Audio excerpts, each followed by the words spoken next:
Viva Voz, com Vera Magalhães.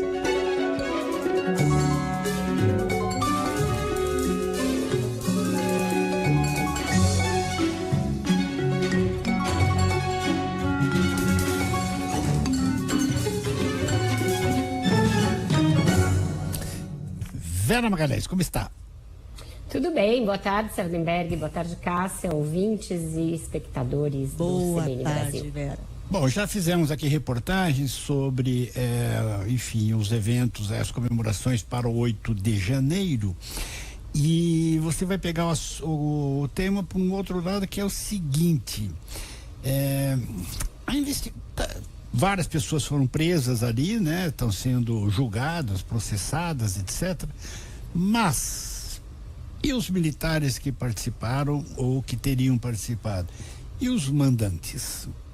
Exatamente, Sardenberg. Tem a questão dos mandantes políticos, que eu acho que vai ser um tema de 2024 e que é possível que a investigação da Polícia Federal avance nesse sentido e que também a Justiça se debruce sobre isso, mas tem a questão da participação dos militares, por omissão ou por ação, nos eventos que culminaram no 8 de janeiro. E que todos os protagonistas ali das investigações e do dia admitem ser um flanco, ser um ponto intocado e de difícil abordagem, né? Tem todo um aparato aí, todo mundo muito cheio de dedos quanto a como processar os militares e quais militares devem entrar no acerto de contas aí histórico daquele dia. Desde o início, o que se fez, né? Primeira decisão do Supremo: os militares vão ser julgados pela Justiça Comum, ponto. Então isso ficou acertado.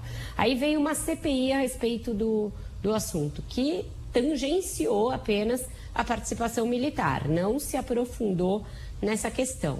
A gente tem um militar preso há bastante tempo, que é o tenente-coronel Mauro Cid, que é uma peça central nessa investigação, porque ele fez uma delação premiada, ele tem aí a memória de tudo que desagou no 8 de janeiro, ele diz que Bolsonaro pretendia um golpe na sua delação, mas a gente não sabe até que ponto ele envolve o resto da cúpula militar do governo Bolsonaro, ou se ele, por outro lado, resolveu poupar esses militares na sua delação. A delação ainda segue sob segredo de justiça, a gente não conhece os seus detalhes.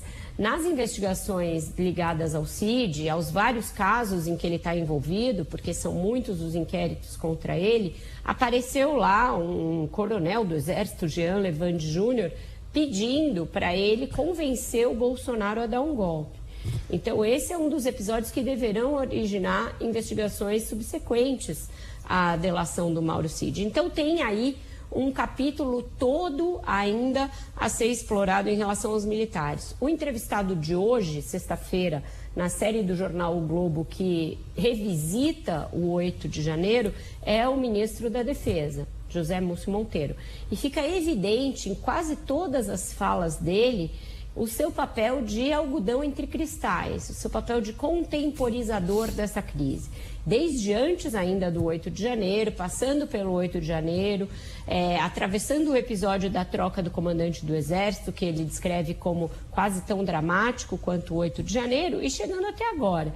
E a sua última resposta, para mim, é chave para entender a dificuldade que existe em fazer um julgamento dos militares.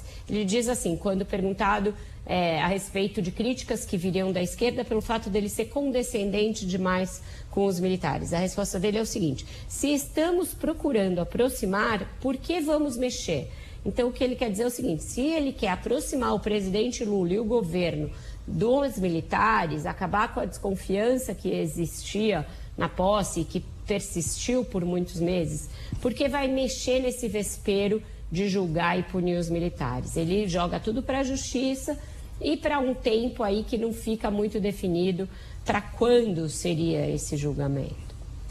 Agora, sobre o Mauro Cid, você falou que tem vários inquéritos, tem a delação premiada dele que permanece em segredo de justiça, mas parece que tem algum problema, né? Porque Tem a investigação da Polícia Federal, tem Ministério Público que não está satisfeito.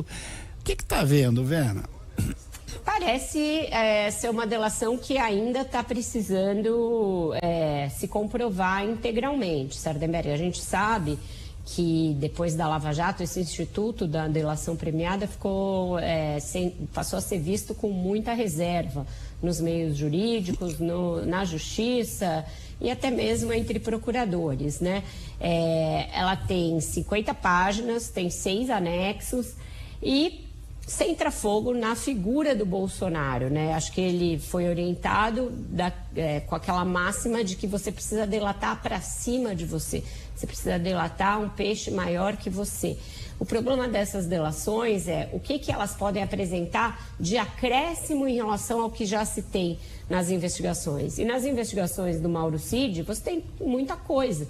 O celular dele foi apreendido, já saiu aquela história da falsificação do cartão de vacinas, tem toda a história das joias em que ele está implicado. Então, para além do que já existe de elemento de prova no celular dele, o que mais ele pode oferecer para corroborar, né? É isso que a gente fala, prova de corroboração da sua delação. Então, eu acho que é esse quebra-cabeça que falta ser fechado para que venha a público o que ele delatou na sua integralidade, para que seja levantado o sigilo dessa delação e para que aí a gente saiba quem, a partir dessa delação, passará a ser investigado, depois denunciado pelo Ministério Público e eventualmente julgado. Porque tem muita coisa ainda, né? Por exemplo, aqueles acampamentos em torno dos quartéis, né? Que claramente tiveram, pelo menos, assim, a tolerância dos comandantes militares desses locais, né? Exatamente. Inclusive, no dia 8, tem um episódio que é narrado bastante na entrevista do Múcio, já apareceu em entrevistas anteriores, deverá aparecer no documentário da Júlia do Alib sobre o 8 de janeiro, que sai inclusive no domingo agora na Globo News, que é um episódio que eu acho muito indicativo do grau de contaminação das Forças Armadas naquele momento pelo bolsonarismo, que é quando os ministros vão até o quartel-general do Exército, até o comando do Exército lá onde estavam os acampados, tentam entrar, encontram resistência por parte do comandante do Exército de turno e ele diz que não deixaria a Polícia Federal entrar lá para cumprir nenhum mandado de prisão naquele momento. Então ele põe uma espécie de uma barreira e não deixa a Polícia Federal entrar, não deixa a tropa, que então estava sob liderança do Ricardo Capelli, que já era interventor naquele momento, e tem uma conversa muito dura, muito ríspida com os ministros da Justiça e do próprio ministro da Defesa. Então, você vê que havia, se não uma adesão ao golpe, e o Múcio diz isso, as Forças Armadas não queriam golpe, havia vontades, mas a instituição não queria, porém havia ali uma dificuldade por parte da cúpula do Exército de dissuadir esses acampamentos a que você se referiu e que foram o celeiro ali da tentativa de golpe do dia 8. Bom, você falou do documentário, é um documentário que foi produzido pela Júlia do Alib e Rafael Norton, que vai ao ar no domingo agora, né? No domingo, com uma reprise na segunda e depois ficará no catálogo do Globoplay para ser visto aí. Tá certo. Vera, obrigado, Vera. Até a semana. Até a semana, um ótimo jornal para vocês e ótimo fim de semana para todos. Até mais, Vera. Bom fim de semana.